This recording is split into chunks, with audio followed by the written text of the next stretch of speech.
Amanya eddoboozi wa Mutemu SMX representing straight out SMX Media. Dada Ndwe ne Nina Rose gamazima ebintu byabwe bibuzaabuza. Ebintu byabwe bibuzaabuza kyekimunga n'ebya Momo 19 ne Dax Cartel. However, ebyono Dada Ndwe ne Nina Rose byo bibulizaabuliza ddala kati nze ngenda birankingira ku percentage ya 1%. Webibeera nti ebintu byabwe webibeera nga biri kwa 100%. 49% bitambula bulungi. 49% bitambula bulungi. 51% kyaka ebintu byabwe bitanze okubeera nga bijja mbamba ekituli. Eno kapo bakayanjula just recent ya mu COVID-19 awe bagendera official kutumaking official. Problem eliwo ku story ya Dada Ndwe ne Nina Rose inti bombi nga we mubawulira Dada Ndwe ne Nina Rose ne interviews nsubira mulabyeko ntono kakubere ku YouTube channels kakubere ku TV abo bombi bakwasaganya ng'ogenda bajjamu information eri personal. Nina Rose yate totawanirako ddala. Nina Rose totawanirako ddala gwe alina n'ekirowoozo tosobola mujjamu information ngeri personal. Ate Dada Ndwe okumukwasagana nayo kumujjako interview lubeera mu lukisakisa naye ate naye si ye muntu addaawo nnyo okubeera ng'agaba zi interview. Olaba ne ku Facebook post ze apostinga lumu na lumu lwayagadde lwawulira mbu ayagadde opostinga ye takimuga nayisaawo na myezi ebiri nga tatana postinga ku Facebook page ye. So aba babiri okubajjamu information eri conclusive okudetermininga ki ekigenda mu maaso exactly mu relationship yaabwe kizibu naye nga ebintu byo kyaga tebigenda bulungi okusinziira ku inside sources zivaayo kyekimunga n'ekya Momo 19 estory ya Momo 19 ne Dax Cartel nagikola waneeno naye mu kubeera nga ngikola neera exclusively kirabika nga Dax Cartel yetabeera kala yali atutte sere kiwanvu okuva bayanjula yenga ali erisima mu kirombe kya zaabu neyo gyagenda okubeera nga basima zaabu suspending a long time asobola malayo mwezi mulamba nga takomye weno wa Momo 19. So reason eyokubeera mbu boba breakings oba Momo 19 ensonga laki atekayo kali akayimba lwa nsonga ezo naye kati zineza Dada Ndwe ne Nina Rose ekisooka Nina Rose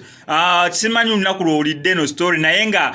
ku Monday zalina kubeera nnaku z'omwezi kyemanya 24 ku Monday wa Apple zalina okubeera ennaku z'omwezi 26 yalina okubeera nga ate oluyimba lwe single gyalina Nina Rose yalina okubeera nga agiyita ku Monday lwalina okubeera ennaku z'omwezi nga 26 teyagitadde single ekisooka teyagitadde eyo single gye mbagamba gy'ataatadde bagiyita ennyonta ate nga Dada Ndwe yagikola ne video for the first time nalabe nga director Dada Ndwe nenewunya Dada Ndwe producer songwriter recording artist performing artist on top of that ayingidde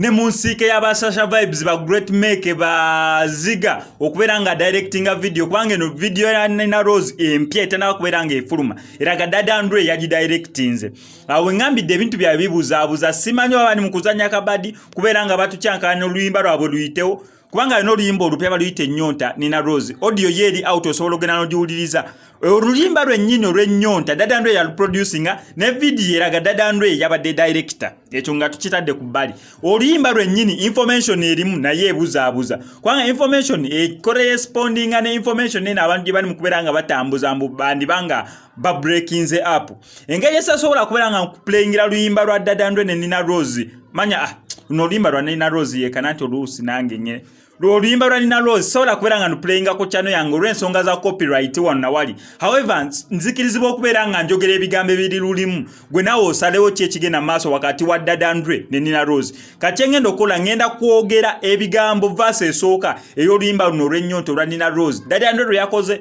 producer video Dada Ndwe yagidirectinze oluyimba nga lwa Nina Rose katusooka ngenda kwogera ebigambo ebiri mu luno oluyimba then gwe after ojja kunsalira wa mu comment ogambe ki exactly ekigenda mu maaso. Nina Rose yayimbye nga agamba ebigambo bino mu luno oluyimba yagambye nakugalabanja mu butamanya sheri wange nsonyiwa ono Nina Rose yayimba mu luyimba lulupya n'agamba tonjiwanga muwulize bulungi ebigambo kajuisi nkamula naye tekakyawooma mpulira saagala kumiisinga bino bigambo bya Nina Rose mu luyimba n'agamba abalungi tebakyayika gwe tokyayika ye nange munnange nga nkulinda n'agamba byebyo byebibyo byonna bimpeeno leero